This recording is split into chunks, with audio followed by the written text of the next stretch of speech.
मियाँगंज बाजार में जोरदार धमाका, मकान हुआ खंडर में तब्दील, 12 लोग हुए घायल, 4 को किया रेफर। बुधवार सुबह 4:30 बजे हुआ धमाका, फॉरेंसिक टीम मौके पर मौजूद। जयसिंहपुर कोतवाली क्षेत्र के गंगेव मियाँ गांव में बुधवार सुबह एक जोरदार धमाके से हड़कंप मच गया। विस्फोट इतना तेज था कि नज़ीर अहमद का मकान पूरी तरह से खंडर में तब्दील हो गया, जबकि आसपास के 3 मकानों को भी नुकसान पहुंचा है। हादसे में एक ही परिवार के समेत कुल 12 लोग घायल हुए हैं। सूचना मिलते ही पुलिस, फायर ब्रिगेड और एम्बुलेंस फॉरेंसिक टीम मौके पर पहुंची। राहत बचाव कार्य शुरू किया। घायलों को CHC जयसिंहपुर पहुंचाया गया, जहां से 4 की गंभीर हालत देखते हुए उन्हें मेडिकल कॉलेज सुल्तानपुर रेफर कर दिया गया। प्रत्यक्षदर्शी उदयराज के मुताबिक सुबह करीब 4:30 बजे जब वह टहलने निकले थे, तभी नज़ीर अहमद के मकान में अचानक तेज धमाका हुआ और आग की लपटें उठी। मौके पर पहुंचने पर पूरा मकान मलबे में तब्दील हो चुका था। अंदर से चीख पुकार की आवाज़ें आ रही थी। ग्रामीणों ने तत्काल पुलिस और फायर विभाग को सूचना दी। कुछ ही देर में राहत कार्य शुरू हुआ। मलबे में फंसे लोगों को बाहर निकाला गया। विस्फोट की तीव्रता इतनी थी कि बगल के अब्दुल हमीद, गुड्डू वर्मा और लक्ष्मी प्रसाद के मकान भी क्षतिग्रस्त हो गए। आतिशबाजी के एक लाइसेंसी हैं जिनका कि 2029 तक लाइसेंस है। उसमें यहाँ पर एक विस्फोट हुआ है जिसमें पटाखे के भंडारण के लिए इनको लाइसेंस मिला था।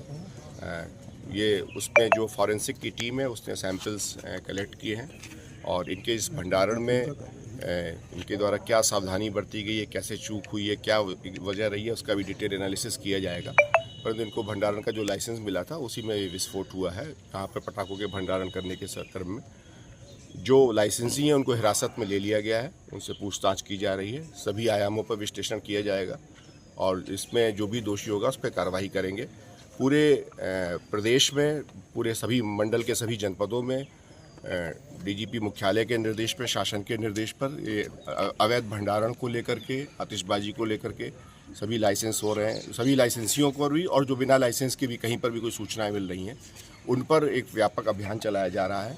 पर्याप्त संख्या में, भारी संख्या में मतलब हम लोगों ने बरामदगी की है और लगातार सभी व्यापार मंडल के माध्यम से भी और स्थानीय लोगों से जो सूचनाएं प्राप्त हो रही हैं उन पर हम लोग प्रभावी अभियान चला रहे हैं और उसमें सख्ती के साथ, जीरो टॉलरेंस के साथ हम लोग कार्रवाई करा रहे हैं। सर, लाइसेंस जो है ये यासीन के नाम से है और यासीन के परिवार का एक भी व्यक्ति हताहत नहीं है और ना ही वो यहाँ पे निवास करता है। नजीर के पूरे लोग उसके परिवार के हैं। इनके परिवार के ही लोग हैं, जो कि इनके परिवार के लोग हैं। यही एक जांच का विषय है कि इसने अपने परिवार के किन लोगों के यहाँ पर ये चीजें की हैं या इनका पूरा परिवार इसका एक प्रकार से चौधरी भी नहीं है सर। ये इसके परिवार के लोग इसमें सभी सम्मिलित हैं या नहीं है, ये सभी चीजें हम लोग जांच का विषय है। परंतु जो लाइसेंसी का प्रथम दृष्टया जो दोष है उस पर हमने लाइसेंसी को हिरासत में लिया है और पूछताछ कर रहे हैं और सभी आयामों पर इसके इन्वेस्टिगेशन की जाएगी और जो भी दोषी होगा उसको कठोर से कठोर कार्रवाई। स्थानीय लोगों ने सर आरोप लगाया है पुलिस पहुंचते ही पहले जो अवैध मात्रा में यहाँ पटाखे वगैरह मिले हैं उसको फेंक दिया गया। पहली चीज ये होती है, साफ साफ देखा है,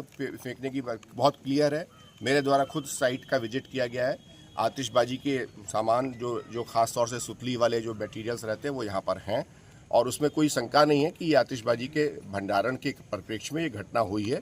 तो ये बातें और ये आरोप तो कोई इस बेबुनियाद हैं, लेकिन लाइसेंसी के द्वारा क्या सावधानी बरती जानी चाहिए थी, नियमों का क्या पालन करना चाहिए था और क्या उसने ड्यू सावधानियां बरती हैं और वो सारे परिप्रेक्ष्य में इन्वेस्टिगेशन करेंगे और जो दोषी होगा उसमें कठोरतम कार्रवाई सुनिश्चित की जाएगी।